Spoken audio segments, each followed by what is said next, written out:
In the wake of a deadly mass shooting at a Florida high school, President Trump's favorite newspaper carried an unusually blunt message on its front page. "Mr. President, please act," read the headline on Friday's edition of the New York Post, above a photograph of two sobbing students. "We need sensible gun control to help stop the slaughter." The image evoked the tabloid's crusading heyday, back when Mr. Trump was a fixture in its pages and headlines demanded that former Mayor David N. Dinkins do something amid a 1990 crime spree. Friday's front page turned heads with its full-throat call for gun control, a subject that the tabloid, owned for decades by the conservative news titan Rupert Murdoch, had embraced only tepidly in the past. It was one of the more striking responses from the news media to Wednesday's killings at Marjorie Stoneman Douglas High School in Parkland, FLA, an attack that quickly revived the national debate over restricting access to guns, and why politicians have taken few steps to do so. The shift by the Post, among the friendlier news organizations toward Mr. Trump, was seen by proponents of gun control as a potentially favorable development.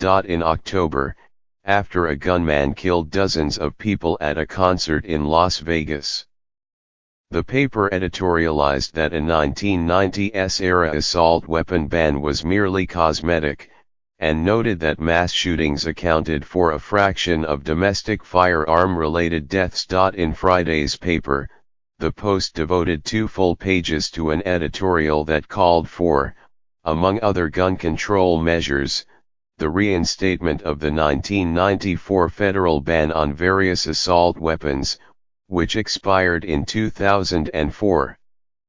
"Mr. President, this is your moment," the paper wrote, urging Mr. Trump to prove how much you truly want to curb the carnage. Another Murdoch-owned outlet, however, showed no sign of championing gun control measures. FoxNews.com published a tough critique of other networks' coverage of the shootings, noting that the major network newscasts cited a statistic from an anti-gun group, Every Town for Gun Safety, that 18 school shootings had occurred this year. As other outlets, including the Washington Post, have pointed out, that statistic included a suicide at a closed school and an incident when gunshots were fired in a high school parking lot, but no one was injured. The FoxNews.com story charged that news networks had held up the statistic to slam America as the gun crime rampant hellscape. In fact, gun violence remains a significant challenge in American life.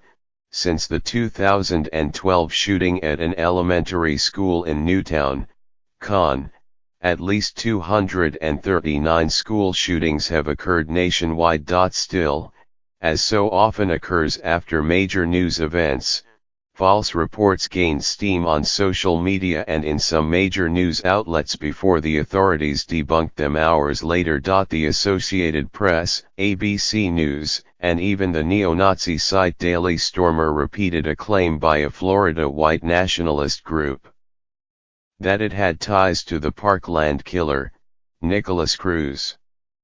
Law enforcement officials later said they had no evidence linking Mr. Cruz to extremist groups.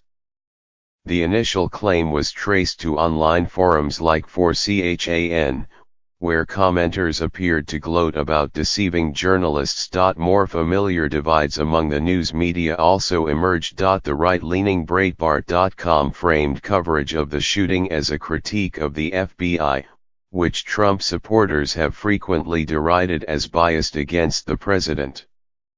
Breitbart took pains to suggest a seemingly damning contrast: the F.B.I.'s fumbling of a tip about the Parkland shooter and the agency's work investigating allegations of collusion between Russians and Mr. Trump's presidential campaign. E. Cup, a conservative host on HLN, scolded other broadcast journalists for what she called a lack of objectivity. "When it comes to guns, News anchors take off their journalist hats and put on their activist hats, Ms. Cupp said on Thursday. Some newspapers dedicated their front pages to pleas for action. The Boston Globe ran a giant headline, "We know what will happen next," above a column by Nestor Ramos that envisioned a future mass shooting and declared, "There are only three things we don't know about the next time: who, where, and how many."